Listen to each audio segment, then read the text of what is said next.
Saúde em Foco, com Luiz Fernando Correia.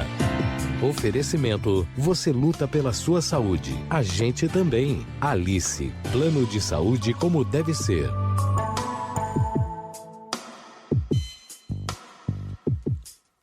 Muito bom dia, doutor Luiz Fernando Correia. Bom dia, Milton. Bom dia, Cássia. Bom dia, ouvintes. Bom dia, doutor. Vamos tratar hoje de um estudo em torno da mamografia, que traz aí algumas vantagens e benefícios deste exame. Milton, esse efeito que eu vou relatar já tinha sido detectado e levantado em outras pesquisas. Mas foi publicado anteontem no European Heart Journal, uma das principais revistas de cardiologia do mundo, um estudo que analisou 123 mil mulheres que realizaram mamografia de rotina.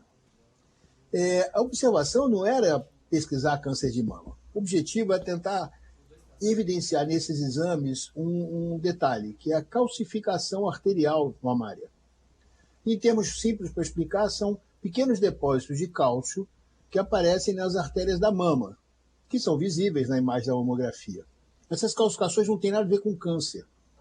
Mas os pesquisadores queriam entender se isso poderia ser uma indicação de problemas cardiovasculares.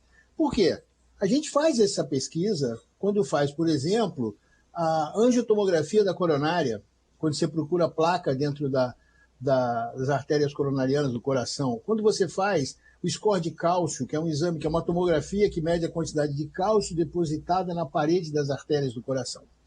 Então foi exatamente isso que esse estudo buscou evidenciar, só que em vez de ser na artéria do coração, na artéria mamária. Então, durante o tempo de 7 anos, essas mulheres que tinham esse tipo de calcificação, foi comprovado que elas tiveram um maior risco de eventos cardiovasculares.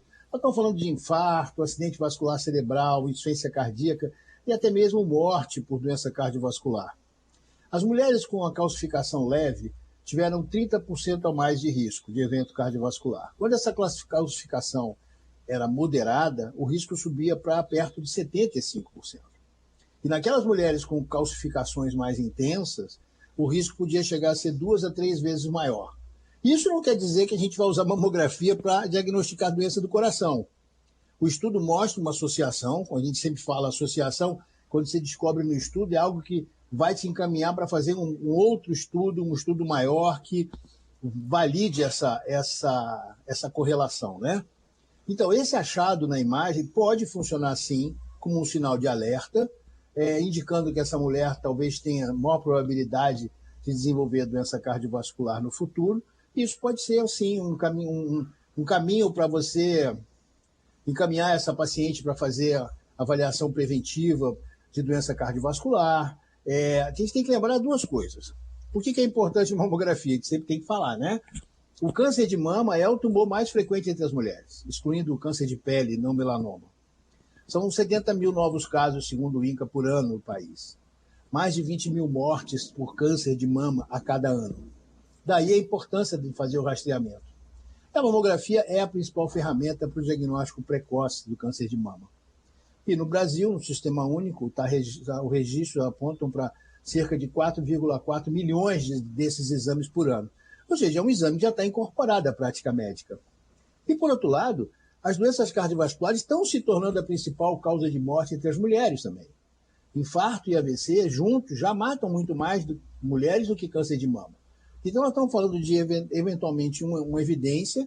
Lógico que isso depende, como eu falei, depende de software para avaliar esse exame, depende da qualidade do exame, um monte de coisa. Mas aponta, Milton, para uma possibilidade de que a gente consiga, por exemplo, encaminhar uma paciente, uma mulher mais jovem, abaixo de 50 anos, para fazer uma avaliação cardiovascular. Coisa que muitas vezes ela não faz, porque ela ainda tem nós ainda temos essa dificuldade, ou seja, as mulheres ainda têm um consciente coletivo que doença cardiovascular é coisa de homem. Então, não é, a gente está mostrando, tem falado sobre isso. Então, esse é um trabalho interessante porque levanta uma possibilidade de um outro caminho para encaminhar essas pacientes para a prevenção.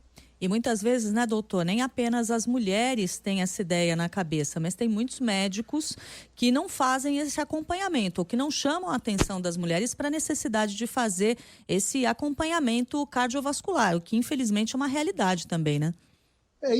Infelizmente, o jeito que os nossos sistemas de saúde estão montados, seja o dito sistema privado, seja o sistema público, Cássia, não privilegia a prevenção, né? E também tem essa coisa, o médico que a mulher vai é o ginecologista, né? Então, esse colega tem que estar ligado na necessidade de orientar os pacientes para fazerem a sua avaliação cardiovascular por conta desses números que eu falei, da piora desses números que eu falei. Então, é um dado interessante, é um estudo que chamou atenção para uma realidade. Isso já tinha sido observado. Inclusive, tem um trabalho, acho que tem uns 4 ou 5 anos atrás, um trabalho que tentava ver a própria artéria coronária, porque quando você faz exame de mama, você fotografa ali, ou radiografa, pedaços do coração também, né? Porque está ali atrás. Então, algumas vezes, usando algumas técnicas, principalmente de inteligência artificial, conseguiu-se observar artérias coronárias na própria mamografia, mas é muito mais complexo.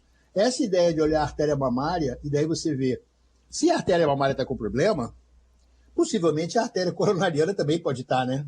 Então, eu acho que é bem interessante isso, Cássio. Muito obrigado, doutor Luiz Fernando, e um bom dia. Bom dia para você, Milton, Cássia e todos os ouvintes. Até amanhã, doutor. Até amanhã.